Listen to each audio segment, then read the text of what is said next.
On the 7th of February 2025, just a month ago, my life changed forever. And I'm lucky to be here, to be able to tell the story of what happened and have the opportunity to change the way that I live my life as a result.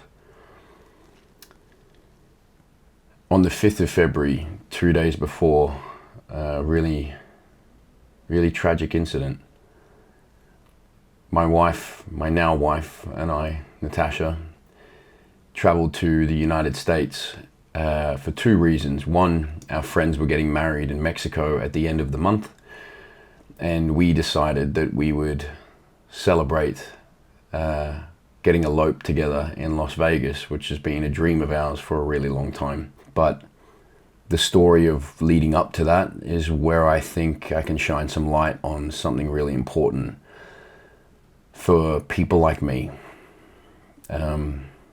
Highly ambitious, very driven, I would say, and really wants to take on as much of the world as they can and achieve something truly incredible in this life. But sometimes doing it at all costs. So I'll tell the story, I guess. That's the whole point of this video, was to tell the story of what happened and hope that you don't do the same. Because I've been given a second chance. Fucking goosebumps every single time I say that little sentence, dude. I had a heart attack in the middle of the Las Vegas Strip and spent a day and a half in the Las Vegas emergency room and missed my wedding with Tash, and that impacted our entire 4-week trip in ways I never could possibly imagine. And nobody knows why, still to this day. I was walking over one of the overpasses. If you've ever been to Las Vegas, they're very wide streets, so they have these escalators and stairs that go up and go over the big parts of the roads of Las Vegas Boulevard and all the kind of adjacent and parallel streets. And I was standing at a set of traffic lights before we walked up a set of stairs, and I looked down at my Garmin watch. I wear a watch every day, and although it's wildly inaccurate, it's still a reference point for your heart rate. And I looked down and my heart rate was at 105 beats per minute. And I was just standing there, and I could feel it. I could feel that I was short of breath for some weird reason, but I didn't really think anything of it. Like, I thought it could have been the climate. We just, it's a little bit cold there.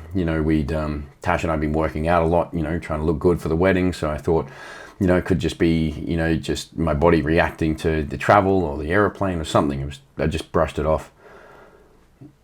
But over the next couple of hours, it slowly increased, and I could feel my heart in my ears. I still was so dumb that I just ignored it completely. Tash didn't really know. She could kind of see me stopping a little bit from time to time, but didn't really know what was going on. And then I walked up a set of stairs to go over one of the overpasses.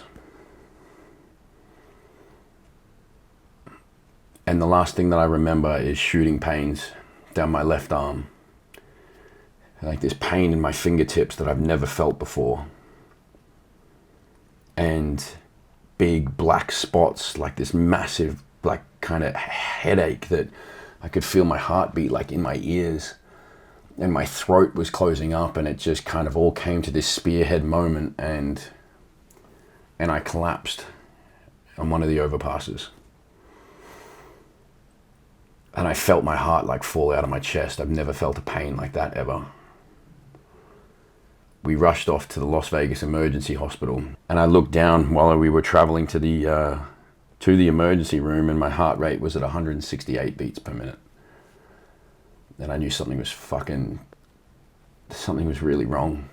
Immediately I got thrown into a bed. I had 6 doctors and nurses around me, and I was so fortunate in hindsight looking back, and even they said, "You're lucky you came in at the time you did, because I don't know if you know that this is Las Vegas and things are absolutely mental here 24/7, 365. It was just a quiet day. for them. They strapped me into the bed and strapped me into the monitor, and I could hear the beep of the heart rate, and it's, you know, it's supposed to be a really consistent beep, but it was beeping so fast. And they're filling me with drugs and cannulas and things like that, trying to bring my heart rate down, and it just would not come down. It stayed above like 110, 120, 130 for hours and hours. They ran tests, CAT scans, MRIs. They injected me with this dye to see, and put me through this machine to see if there was any damage to the heart or any leaks or anything like that, I think. I was very much out of it, like kind of just getting blurry vision, kind of going in and out of consciousness, you know, bits and pieces of it.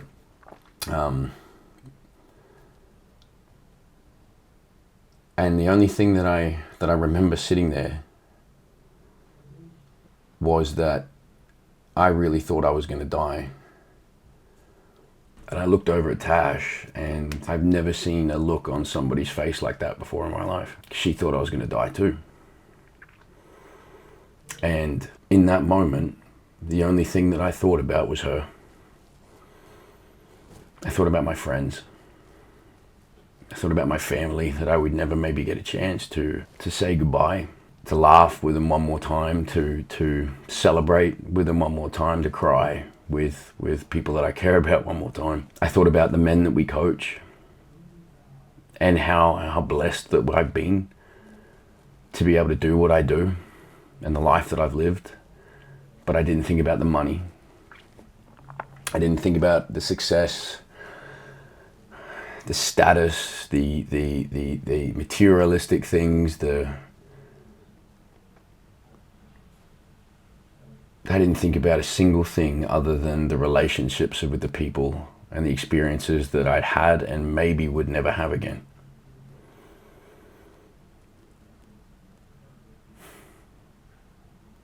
I survived by a fluke.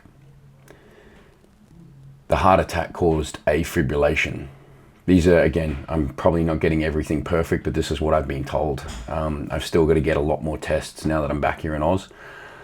But the heart attack caused afibrillation, which is an arrhythmic heartbeat. So your heart beats in a beautiful rhythm, boom, boom, boom, boom. No matter how much your heart rate goes up, it kind of keeps that cadence consistently. Whatever happened to me in that overpass caused one ventricle of my heart to quiver. So it was beating really, really quick, in whatever fashion it was. And what happened is apparently, again, I'm not really sure of the certain biomechanics or the true physiology of how everything kind of works with the heart. It's not my expertise, but you have 4 ventricles in your heart. Blood comes in, gets kind of funneled through and out, and kind of expressed the rest through the body. One ventricle in my heart, where it came in, was flooding with blood, and it wasn't funneling out properly. And normally to get out of afibrillation is quite an easy thing. They think it's just like a defibrillation, like the chest pads, and they kind of shock your body back into a rhythm, but they couldn't do that with me. Because I'd been in afibrillation for so many hours, that there was the opportunity to burst blood clots. So because there was so much blood, there was possible blood clots, and the afibrillation would have burst them, and I could have had a stroke. So there was nothing we could do. We just had to essentially wait and see what happened. And it was the fucking day before my wedding. They transferred me to the main hospital because that's where the cardiologist was. Just no one could tell what had happened. I have no history of heart disease. My family doesn't that I know of. My blood pressure was normal. My blood test came back fine. And so there was no explanation as to why anything was happening. I spent the night in the Las Vegas Emergency Hospital, and the next day, and we missed our wedding. We've worked our asses off. But for the last 6 years, Tash and I have punished ourselves, flogged ourselves into oblivion to build a life where we can be free, both financially and with time, and a life of expression and love and all the beautiful things that you get from working hard, so that one day we could enjoy life later.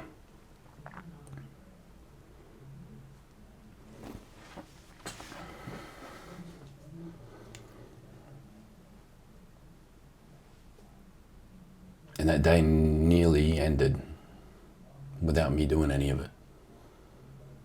Without me ever really living. I've played it safe so many years of my life because that's what I thought you had to do to get ahead. And the reason that this really long ass video is being filmed is because I've been given a second chance to change the way that I live.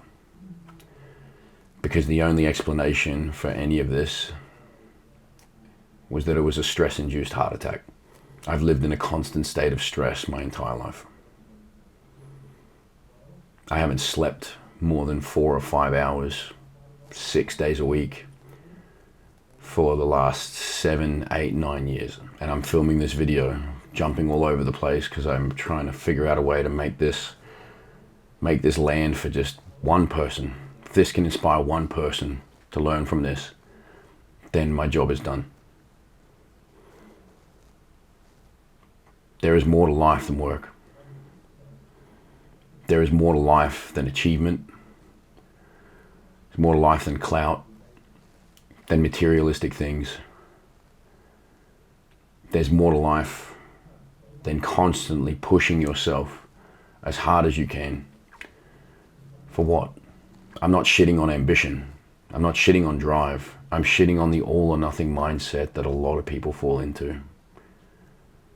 That you don't get to enjoy life until you've achieved XYZ, but that XYZ never comes because you keep moving the fucking posts. So that you never actually enjoy any part of it. I can't remember the last time that I stopped and smelled the roses, dude. I can't remember the last time I truly celebrated a win. I can't remember the last time I was truly present with anybody that I care about because I've been too self-obsessed about the things that I need to do. You know, the crazy part is you watch movies, you hear about those stories from, you know, people of older generation who've had health scares or, you know, have a long life of wisdom to share, and they all say exactly what I'm saying to you, but you don't believe it because you think you got time. You think it won't happen to you. But one thing I know for sure is, dude, is that things are going to be different. I need to change the way that I live. I want to change the way that I live. And if you're like me, I hope that you consider looking inward and making changes yourself, because you have no idea if tomorrow is going to be your last day. Go and live. Go and create. Go and do the thing that you've always wanted to do, dude. Go and spread kindness. Go and take a day off. Go and buy the fucking $7 coffee. Go and do the things that bring you happiness and joy and make you feel good. Because you deserve to do that in this life if you're going to flog yourself every day. So, to round out this, I guess, diary of honesty and vulnerability, if anyone watches this, I appreciate you holding space for me and listening. I really, really hope that this lands in even just one way for you. If you can take one thing away from this experience that I've had, one thing away from this story, I hope that you live the most beautiful fucking life every day from today. Not when you have thing, not when you achieve it. Right now, because life is so much more beautiful than I ever imagined, and I just have been ignoring it for too long. So from me to you, a little country bumpkin from Townsville, North Queensland, who has no idea what the fuck he's doing every day, but just knows now that the most important thing in the world is the people around you.